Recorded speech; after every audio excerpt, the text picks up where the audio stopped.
جوؤں کا عذاب، جوئیں جو سر میں ہوتی ہیں، مفسرین نے اس کو فرمایا جوئیں یا تو ایک کیڑا تھا جو اللہ تعالیٰ نے اتنی بڑی تعداد میں بھیجا کہ ان کے کھانے میں، ان کے برتنوں میں، ان کی آنکھوں پر، ان کے چہرے پر، ہر جگہ یہ جوؤں کا عذاب، نہ بستر پر کہیں پر بھی کوئی جگہ خالی نہیں ہوتی۔ چوتھی مرتبہ اللہ تبارک و تعالیٰ کا عذاب آئے مینڈکوں کا، والضفادع، اتنے مینڈک ان کے گھروں میں آئے کہ کھانے کے برتن میں، پتیلیوں میں، حتیٰ کہ وہ اگر لقمہ اٹھاتے، منہ کھولتے تو مینڈک منہ میں چلا جاتا، کھانا نہیں کھا سکتے تھے ان کے پانیوں میں۔ اللہ تعالیٰ نے حضرت موسیٰ علیہ السلام کی قوم پر جو عذابات بھیجے وہ تفصیل سے تذکرہ آیا ہے۔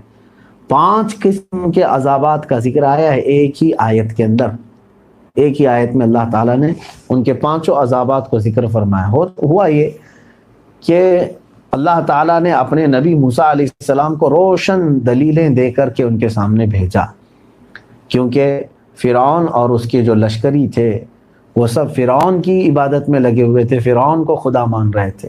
وہ خود دعویٰ کر رہا تھا انا ربکم الاعلی، میں تمہارا سب سے بلند و بالا رب ہوں، میں تمہارا پالنے والا ہوں، میری عبادت کرو۔ تو اس میں بہت تو ایسے تھے جو پرانے پتھروں کے خداؤں کو بھی پوچھتے تھے، کچھ فرعون کے سامنے سجدہ ریز ہوتے تھے۔ موسیٰ علیہ الصلوۃ والتسلیم تشریف لائے معجزے لے کر کے۔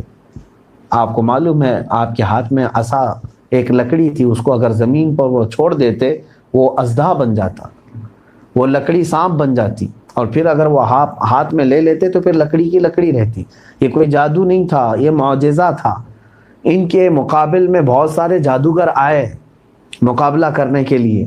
ایک مرتبہ ایسا ہوا کہ فرعون نے کہا کہ اگر تم نبی ہو تو آؤ میرے جادوگروں کے ساتھ مقابلہ کرو، تم تو جادو سیکھ کر کے آئے ہو۔ تو بہت بڑے بڑے جادوگر آئے، انہوں نے زمین پر چھوٹی چھوٹی رسیاں ڈالی تو وہ بھی سانپ بن گئے۔ وہ جادو کیا ہے، نظر بندی ہو سکتی، حقیقت کی تبدیلی نہیں ہو سکتی۔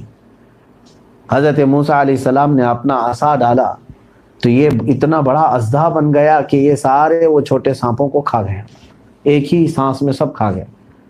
اب جادوگر جو ہے وہ جانتے ہیں، ان کی نظر میں وہ رسی کی رسی ہی تھی، لوگوں کو سانپ دکھ رہی تھی، لیکن جادوگروں نے دیکھا موسیٰ علیہ السلام کی جو لکڑی ہے وہ حقیقت میں سانپ بن چکی تھی اور کھا بھی چکی تھی سارے سانپوں کو۔ تو یہ دیکھ کر کے وہ سارے جادوگر ایمان بھی لائے۔ اب یہ اتنا بڑا معجزہ سامنے صاف نظر آیا، اس کے باوجود فرعون اور اس کے کچھ لشکریوں نے سرکشی کی اور حضرت موسیٰ علیہ السلام کو مارنے کا، قتل کرنے کا منصوبہ بھی بنایا۔ اب ایمان والوں کی جب کثرت بڑھ گئی تو پھر ان کے طرح طرح کے عذابات یا تکلیفیں دینے کا ماحول شروع ہو گیا حضرت موسیٰ علیہ السلام اور ایمان والوں کو۔ حضرت موسیٰ علیہ السلام نے اللہ کی بارگاہ میں ہاتھ اٹھایا اور کہا مولا یہ اتنے سرکش ہو گئے ہیں کہ تیرے ایمان والے بندوں کو جینے نہیں دیتے، ان کی تو پکڑ فرما۔ اب سنیے اللہ تعالیٰ نے کیا فرمایا، فَأَرْسَلْنَا عَلَيْهِمُ الطُّوفَانَ وَالْجَرَادَ وَالْقُمَّلَ وَالضَّفَادِعَ وَالدَّمَ آیَاتٍ مُفَصَّلَاتٍ، 5 قسم کے عذاب مہینے مہینے میں کنٹینیو آئے ان کے اوپر۔ پہلے اللہ تبارک و تعالیٰ نے طوفان بھیجا، طوفان ایک ایسا ابر بھی آیا اور بارش اتنی ہوئی کہ سب کے گھروں میں پانی بھر گیا۔ قدرت خداوندی تو دیکھیں، اتنا پانی بھرا کہ یہ قبطی ان کو کہتے ہیں، وہ فرعون کے جو لشکری تھے، تو یہ جتنے بھی آل فرعون تھے، فرعونی تھے، ان کے سب کے گھروں میں گردن تک پانی تھا، نہ یہ بیٹھ سکتے تھے نہ سو سکتے تھے، کھڑے رہنا ہے ان کو اپنے جس جگہ پر کھڑے ہیں، اتنا پانی ہے کہ وہ ڈوبے ہوئے ہیں گردن تک، اور جو بیٹھنے کی کوشش کیا وہ اس میں ڈوب گیا، مر گیا۔ لیکن حیرت کی بات یہ ہے کہ ان کے پڑوس میں ہی ایمان والوں کے گھر تھے، ایمان والوں کے گھر میں کوئی پانی نہیں تھا۔ موسیٰ علیہ السلام پر جو ایمان لائے ہوئے بندے تھے ان کے گھروں میں کوئی پانی نہیں تھا، اور یہ پانی میں ڈوبے ہوئے تھے۔ اللہ رب العزت جسے چاہے اپنے عذاب کا مزہ چکھائے اور جسے چاہے محفوظ رکھے۔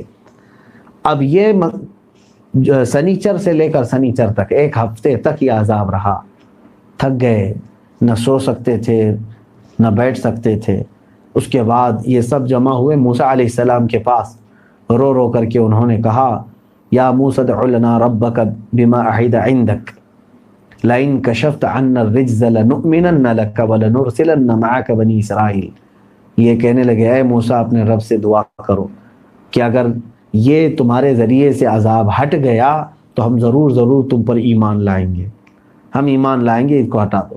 موسیٰ علیہ السلام نے دعا کی ہے اللہ یہ عذاب ہٹا دے، دوسرے ہی دن وہ پورا کا پورا پانی ختم ہو گیا۔ اب ہوا یہ کہ جب پانی چلا گیا تو ان کی کھیتیاں سرسبز و شاداب ہو گئیں، پھل آئے کثرت سے، ہریالی ہوئی، تو یہ بیوقوف کہنے لگی یہ تو ہماری اچھائی کے لیے آیا ہوا تھا پانی، ہم تو خواہ ڈرے ہوئے تھے، یہ طوفان نہیں تھا، عذاب نہیں تھا، یہ تو کھیتیوں کی اچھائی کے لیے آیا تھا۔ تو پھر یہ مکر گئے، کہا کہ ان پر کاہے کے لیے ہم ایمان لائیں، ہم سب اپنا خود دیکھیں گے۔ پھر وہ اپنی عیاشیوں میں ویسے ہی مصروف رہے، بے ایمان رہے، کفر میں مبتلا رہے۔ ایک مہینہ گزرا، اللہ تبارک و تعالیٰ کا دوسرا عذاب ان کے اوپر آیا، ٹڈیوں کا عذاب۔ ٹڈی کہتے ہیں یہ چڈے جو ہوتے ہیں، اڑتے رہتے ہیں چھوٹے چھوٹے سے، کبھی کبھار، اب تو ہم دیکھنے کو ملتے نہیں، پہلے بہت آتے تھے۔ یہ ٹڈیوں کا عذاب ہے۔ وہ کیسے کہ اتنی ٹڈیاں کہ ان کے گھروں میں بھر گئیں، ان کے کھیتوں میں، کھلیانوں میں، فصلوں کو سب کھا گئی، پتے تک نہیں چھوڑے، حتیٰ کہ یہ ٹڈیاں لوہے پر بیٹھتی تو لوہا بھی کھا جاتی تھی۔ یہ چھوٹے چھوٹے جو چڈے آتے ہیں یہ سب اتنے بھر گئے، اور یہ بھی تقریباً یعنی ایک ہفتے تک یہ چلتے رہے، اتنی کثرت سے بھرے تھے کہ اب ان کی گردنوں پر بیٹھتے تو وہاں کا گوشت کھا کے نکل جاتے تھے۔ پھر انہوں نے آ کر کے موسیٰ علیہ السلام کی بارگاہ میں توبہ کی اور کہا کہ تم یہ عذاب ہٹا تو ہم ایمان لائیں گے۔ سچ کہتے ہیں، موسیٰ علیہ السلام نے دعا کی، اللہ تعالیٰ نے وہ ٹڈیوں کا عذاب ختم کیا۔ اب کچھ پھل اور کچھ کھلیان باقی رہ گئے تھے جو ٹڈیاں نہیں کھائی تھی، چھوڑ دی تھی، تو یہ آئے اور اپنے کھیتوں میں وہ ساری چیزیں دیکھے، غلہ، کہا اتنا ہمارے لیے کافی ہے، اب زندگی ہم گزار سکتے ہیں، ابھی بھی ہمارے پاس اناج اور فصلیں بہت ساری باقی ہیں، سب تھوڑی نہ وہ کھا گئیں۔ پھر وہ مکر گئے اپنے وعدے سے، ایمان نہیں لائے اور سرکشی میں مبتلا رہے۔ اللہ تبارک و تعالیٰ کا تیسرا عذاب آیا، والقمل، جوؤں کا عذاب۔ جوئیں جو سر میں ہوتی ہیں، مفسرین نے اس کو فرمایا جوئیں یا تو ایک کیڑا تھا جو اللہ تعالیٰ نے اتنی بڑی تعداد میں بھیجا کہ ان کے کھانے میں، ان کے برتنوں میں، ان کی آنکھوں پر، ان کے چہرے پر، ہر جگہ یہ جوؤں کا عذاب، نہ بستر پر، کہیں پر بھی کوئی جگہ خالی نہیں ہوتی۔ اچھا، یہ سب عذابوں میں ایمان والوں کے ہاں اس طرح کی کوئی چیز نہیں تھی، صرف یہ فرعونیوں کے گھروں میں ہوتا تھا، قبطیوں کے ہاں۔ یہ بھی 7 دن تک چلا، پھر وعدہ کیا انہوں نے، پھر موسیٰ علیہ السلام نے دعا کی، پھر عذاب ہٹا، پھر اس کے بعد پھر ویسی ہی چیزیں۔ اتنی سرکش اور نافرمان قوم جو موسیٰ علیہ السلام کی ہے، اور پورے قرآن میں جتنی قوموں کا تذکرہ آیا ہے، اتنی تذکرے کسی اور قوم کے نہیں ملیں گے آپ کو، کیونکہ یہ بار بار عہد شکنی کرتے تھے، بار بار وعدے توڑتے تھے اور ایمان نہیں لاتے تھے۔ چوتھی مرتبہ اللہ تبارک و تعالیٰ کا عذاب ہے مینڈکوں کا، والضفادع، اتنے مینڈک ان کے گھروں میں آئے کہ کھانے کے برتن میں، پتیلیوں میں، حتیٰ کہ وہ اگر لقمہ اٹھاتے، منہ کھولتے تو مینڈک منہ میں چلا جاتا، کھانا نہیں کھا سکتے تھے۔ ان کے پانیوں میں، برتن میں، ہر جگہ مینڈک ہی مینڈک تھے۔ اگر وہ سوتے تو ان کی آنکھوں پر مینڈک بیٹھ جاتے، ان کے کانوں پر مینڈک بیٹھ جاتے۔ ظاہر سی بات ہے، ایک ایسا جانور جو پھدکتا ہو وہ بے چین کر دیتا ہے، کہاں کی نیند، کہاں کا کھانا، نہیں کھا سکتے تھے۔ یہ بھی 7 دن رہا، پھر اللہ حضرت موسیٰ علیہ السلام کے پاس پھر آئے، وہی معمول کے مطابق انہوں نے پھر دعا کی، پھر عذاب ٹلا، پھر نافرمانی، پھر 1 مہینے کے بعد انہوں نے ناشکری کی، 5واں عذاب پھر کنٹینیو آیا ہے، کیونکہ اللہ تعالیٰ نے قرآن میں فرمایا فلما کشفنا عنہم العذاب، جب جب ہم نے ان سے عذاب کو ہٹایا ہے، انہوں نے پھر سرکشی کی ہے، پھر یہ ویسے ہی کرنے لگ جاتے تھے۔ آخر میں اللہ تعالیٰ نے خون کا عذاب بھیجا، جتنے کنویں تھے، ندیاں تھی، تالاب تھی، سب خون سے بھر گئے، ان کے گھروں کے پانی کے مٹکے سب کچھ خون سے بھر گئے کہ نہ یہ کھانا بنا سکتے تھے، نہ پانی پی سکتے تھے۔ اور وہی بنی اسرائیل پر ایسا کوئی عذاب نہیں تھا، یعنی موسیٰ علیہ السلام کے ایمان والے جو جتنے بھی امتی تھے ان پر ایسا عذاب نہیں تھا، حتیٰ کہ پانی نکالنے کے لیے ایک ہی کنویں پر دونوں جاتے تھے، قبطی بھی جاتے تھے اور یہ ایمان والے بھی جاتے تھے، لیکن جب ایمان والے اس کنویں سے اپنا ڈول نکالتے پانی نکلتا، وہ قبطی نکالتے تو ان کے ڈول میں خون نکلتا تھا۔ اس کے علاوہ یہ بھی مسئلہ ایسا ہے، اللہ تعالیٰ کا عذاب تو دیکھیں کہ وہ اگر پانی لے لیں منہ میں خون ہو جاتا، اور کھانا منہ میں ڈالیں خون بن جاتا، پورا کا پورا خون، بستہ خون، لیکن وہی قریب میں بیٹھ کر کے کوئی مومن یا مومنہ کھا رہے ہوں اور پی رہے ہوں، ان کے کھانے اور پانی میں کچھ نہیں ہوتا۔ تو کچھ قبطیوں نے یہ تک کیا، کچھ فرعونیوں نے یہ کیا کہ چلو ان کو ہم اپنے طرف کر لیتے ہیں، تو آ کر کے کچھ ایمان والوں کے پاس ان کے پاس میٹھی میٹھی باتیں کر کے ان سے یہ کہا کہ ایسا ہے کہ تم لقمہ اپنے کھانے کا اٹھا کر ہمارے منہ میں ڈال دو، تمہارا کھانا صحیح سلامت ہوتا ہے، ہمارا کھانا خون بنتا ہے۔ تو وہ جو بنی اسرائیل کے مومنین تھے، وہ کھانے کا لقمہ اٹھا کر کے ان کے منہ میں ڈالتے، ان کے منہ میں جاتے پھر خون ہوتا تھا۔